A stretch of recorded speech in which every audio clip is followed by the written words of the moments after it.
नमस्कार. जय शिवराय. आज आपण पाहणार आहोत प्रकरण दुसरे. चंडमुंड भंडासुर खंडिनी जगदंबे उदंड दंड महिषासुर मर्दिनी दुर्गे महाराष्ट्र धर्म रक्षिके तुळजा भवानी उदो उदो अंबे तुझा उदो उदो.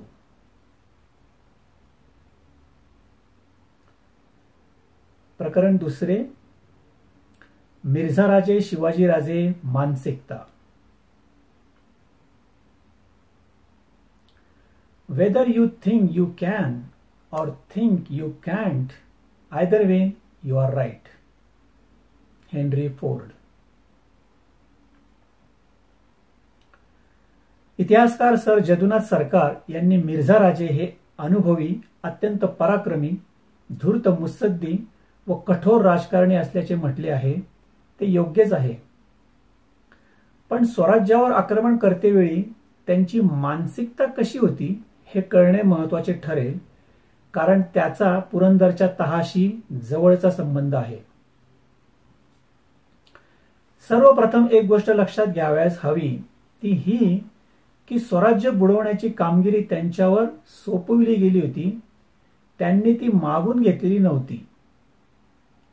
या बाबतीत महाराजांच्या शत्रूंमध्ये अफजल खान व खवास खान या दोन खानांच्या आत्मविश्वासाला दाद द्यावी लागेल, कारण या दोघांनी स्वराज्याविरुद्ध पैजेचा विडा उचलला होता, स्वतःहून कामगिरी उचलली होती.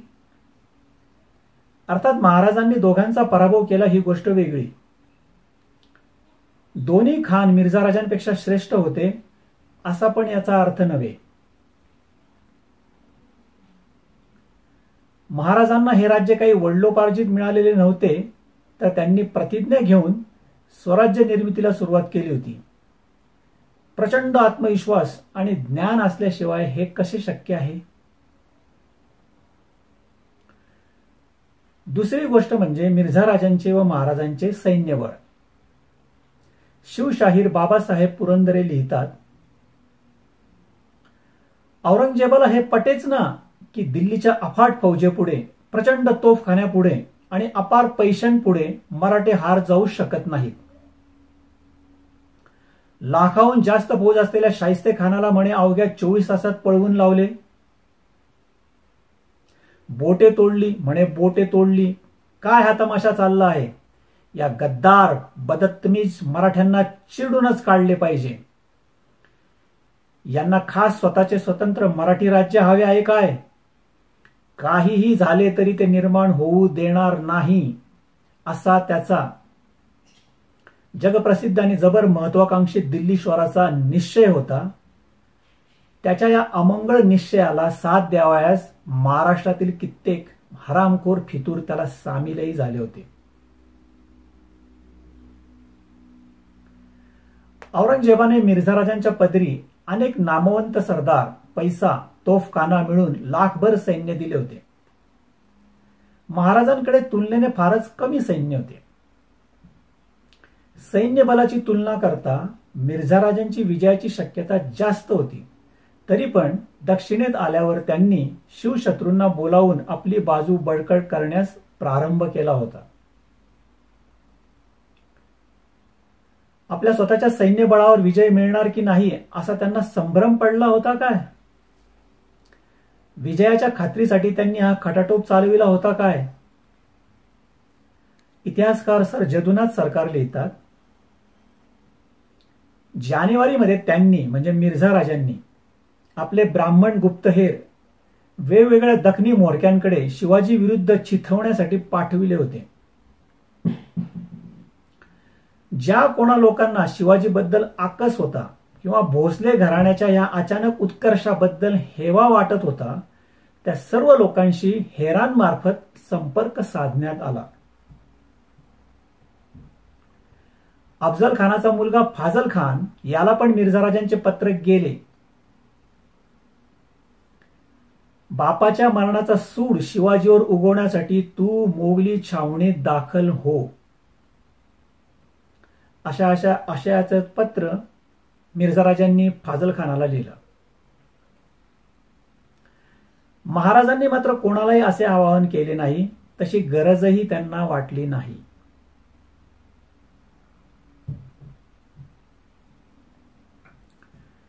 कर्म करो तुम ज्ञान से, श्रेष्ठ ज्ञान है धर्म. कर्म योग ही धर्म है, धर्म योग ही कर्म. महाभारत.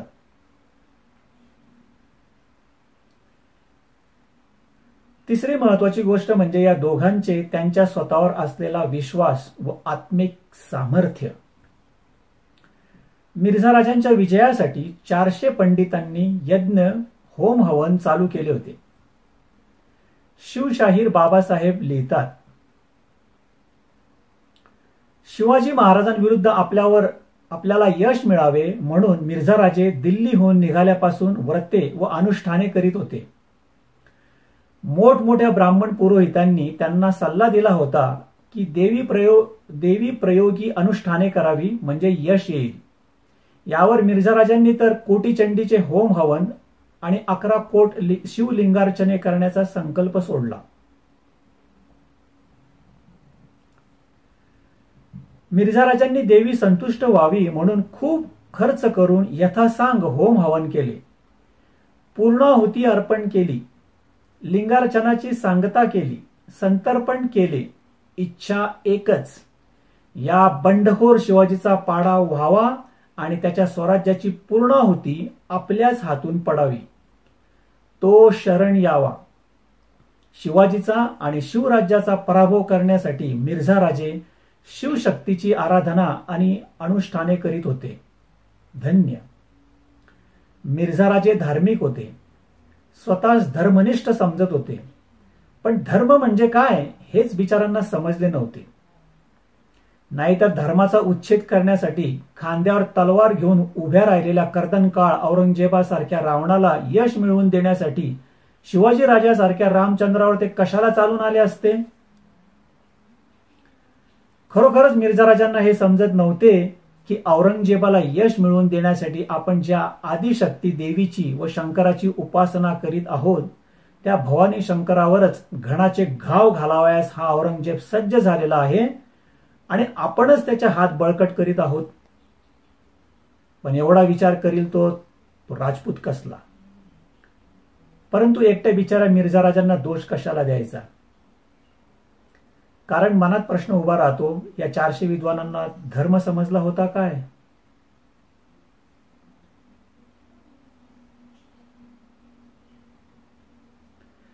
याचा अर्थ मिर्झा राजांना विजयाची खात्री वाटत नव्हती असा होतो.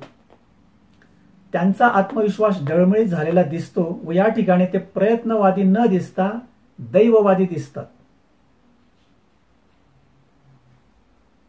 हे असे धार्मिक विधी करून युद्धात विजय मिळवता येतो काय.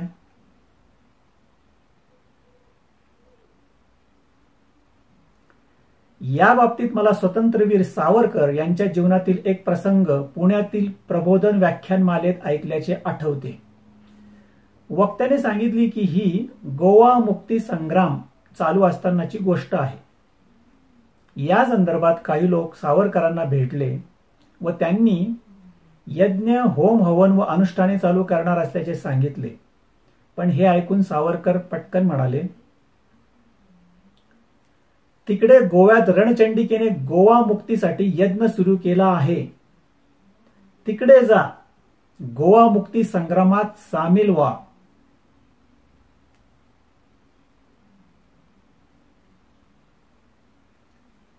दुसरे बोलके उदाहरण धर्मश्रद्धाळू नाना फडणवीस यांचे देता येईल. या बाबतीत डॉक्टर म. रा. कुलकर्णी लिहितात, खाजगी जीवनात नाना काहीसे प्रतिगामी वाटले तरी आधुनिक तंत्रविज्ञानाचेही महत्व जाणून होते. काशीतील कर्मनाशी नदीवर पूल बांधण्याचे नानांनी ठरविले. पण वाळूमुळे पायात ठरेना तेव्हा भास्करपंत कुंटे यांनी काही अनुष्ठाने करण्याची परवानगी नानांकडे मागितली.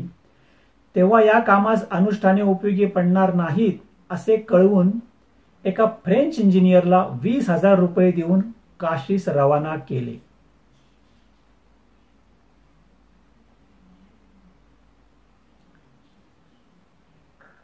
महाराजांनी काय केले? युद्धात विजय मिळावा म्हणून महाराजांनी कधी व्रते, अनुष्ठान व यज्ञ केले का? मोहिमेला निघताना ते मुहूर्त पाहत असत का? शिव इतिहासात याचा एकही पुरावा आढळत नाही. त्यांना संत सज्जनांचा आशीर्वाद होता. औरंगजेब मात्र मुहूर्त पाहत असे.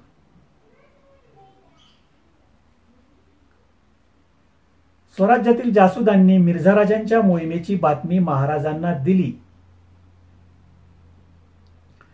जयसिंग मिर्झा राजा 80,000 स्वार बरोबरी दिलेर खान 5,000 पठाण अशी फौज येत आहे, अशी बातमी जासुदांनी महाराजांना दिली. पुन्हा आणखी एक प्रचंड उलटी लाट अंगावर येत होती.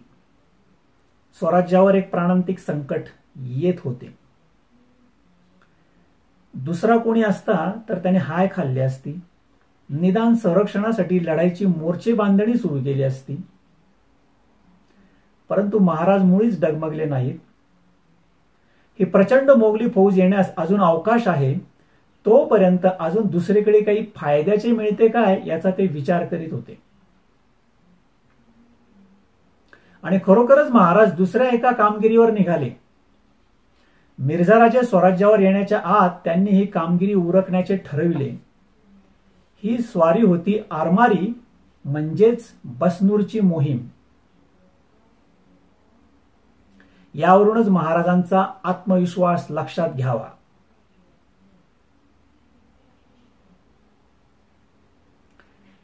मिर्झा राजांचे स्वराज्यावर आक्रमण.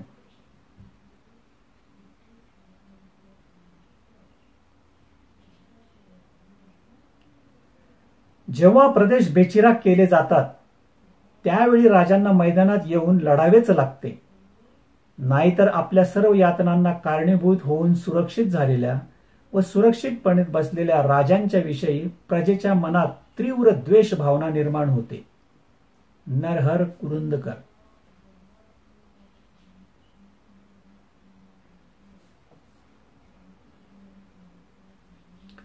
दक्षिणेत आल्यावर शिवाजीला कसा शरण आणता येईल याचे धोरण मिर्झा राजांनी निश्चित केले होते. या धोरणाविषयी त्यांचे व दिलेर खानाचे तीव्र मतभेद झाले. दिलेर खानाचे म्हणणे होते, शिवाजीची सर्व ताकद त्याच्या किल्ल्यात आहे, तेव्हा त्याचे सर्व किल्ले जिंकून घेऊ म्हणजे शिवाजी शरण येईल. पण शिवाजीचे किल्ले घेणे किती अवघड व दीर्घ मुदतीचे असते हे माहीत असल्यामुळे आपण शिवाजीचा मोकळा मुलूक काबीज करावा, त्याची प्रजाही उघड्यावरच आहे, हे ताब्यात घेतले म्हणजे किल्ल्यावर जाणारे रसद बंद पडून शिवाजी अखेर शरण येईल, असे मिर्झा राजांचे म्हणणे होते.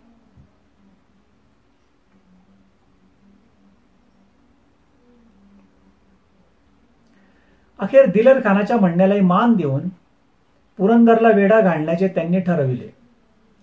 शिवाय स्वराज्याच्या इतर भागातही फौजा पाठवून मराठी मुलूक बेचिराख करण्याचा मनसुबा मिर्झा राजांनी आखला.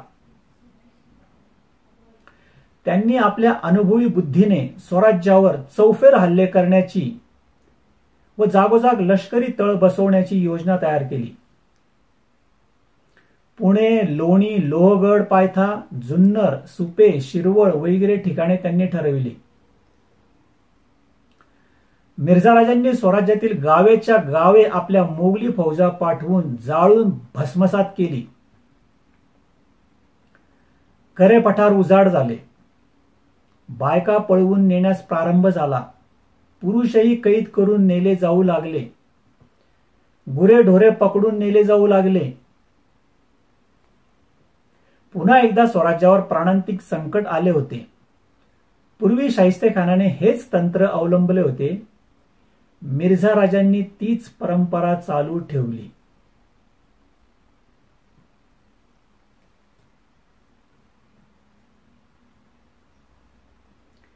महाराजांचे प्रजेवर नितांत प्रेम होते. ते आपल्या प्रजेला लेकराप्रमाणे जपत. मिर्झा राजांना हे माहीत होते, म्हणून असे करून महाराजांना लढण्यासाठी मोकळ्या मैदानात आणण्याचा त्यांचा हेतू होता.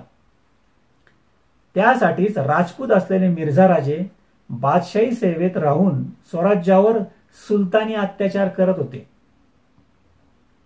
प्रजेवर एवढे प्राणांतिक संकट आले तरी महाराजांनी राजगड सोडला नाही, ते बाहेर आले नाही. हे कसे?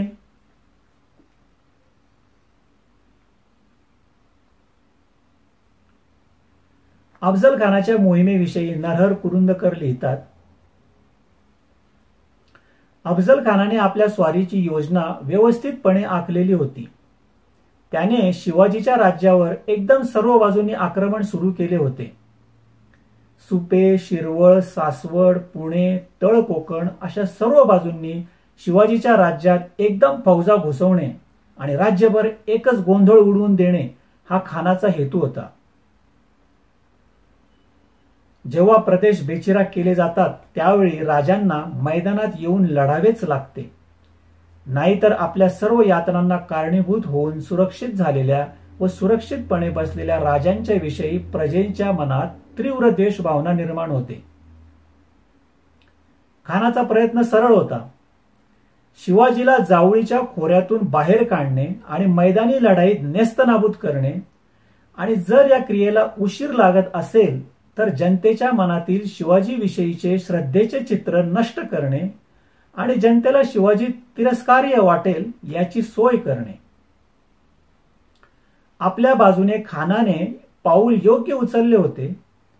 पुढे मिर्झा राजे जयसिंग यांनीही शिवाजी विरुद्ध लढताना याच धोरणाचा अवलंब केला.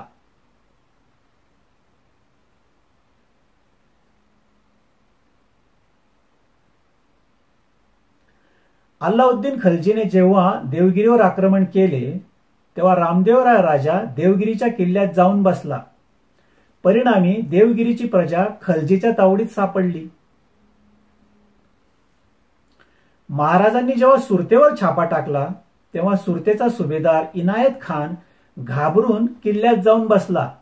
त्यामुळे सुरतेचे व्यापारी त्याचा तिरस्कार करू लागले.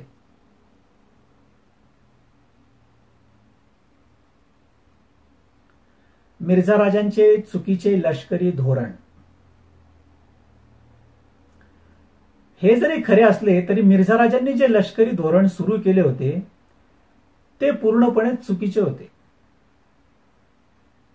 पण त्याशिवाय त्यांना दुसरा उपाय पण नव्हता. शिवाजी महाराजांचे किल्ले घेणे किती अवघड असते हे ते जाणून होतेच. लढाईची त्यांची तयारी होती, परंतु महाराज समोर तर आले पाहिजेत. कारण महाराज राजगडावर बसून होते, ते मिर्झा राजांवर चालून गेलेच नाहीत. त्यांना बाहेर काढण्यासाठीच मिर्झा राजांचा खटाटोप चालला होता. याचसाठी त्यांनी जनतेवर अत्याचाराचे हत्यार धरले होते.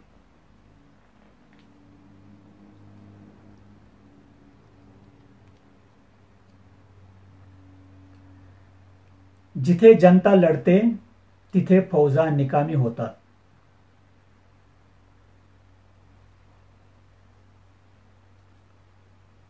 पण जनतेवर झालेला अन्याय जनता सहन करत नाही, मग ते स्वकीय असो अथवा परकीय. काही वेळा ती नेतृत्व अभावी उदासीन राहते, तर काही वेळा नेतृत्व मिळताच प्रतिकार करते, बंड करून उठते. स्वराज्य स्थापना हे जनतेचे बंडच होते व जनता महाराजांच्या पाठीशी होती. अन्यायाने, शक्तीने, जुलमाने जनतेला जिंकता येत नाही. महाराजांनी जनतेला प्रेमाने जिंकले होते. अन्याय करणारा कितीही शक्तिशाली असला तरी जनता त्यांना सत्तेवरून उलथून टाकते, हाच अनुभव आहे.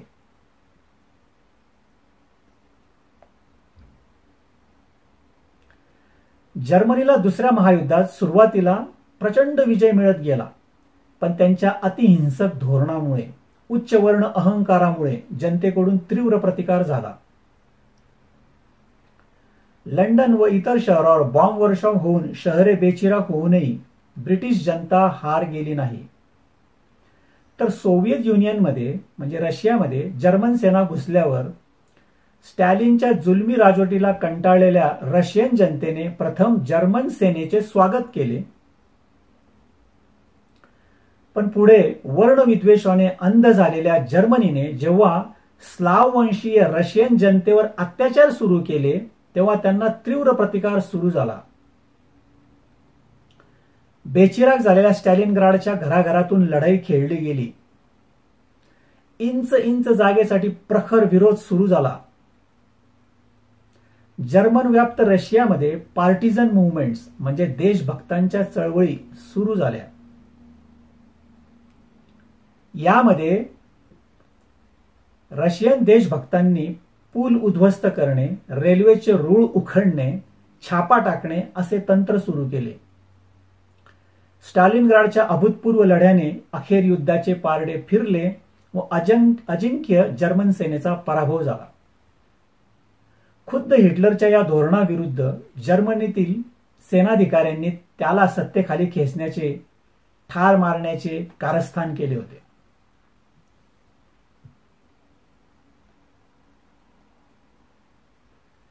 व्हिडिओ ऐकल्याबद्दल धन्यवाद. या पुस्तकामध्ये एकूण 24 एपिसोड आहेत. व्हिडिओ जर तुम्हाला आवडला असेल तर लाईक करा आणि मित्रांबरोबर शेअर करा. धन्यवाद. जय शिवराय.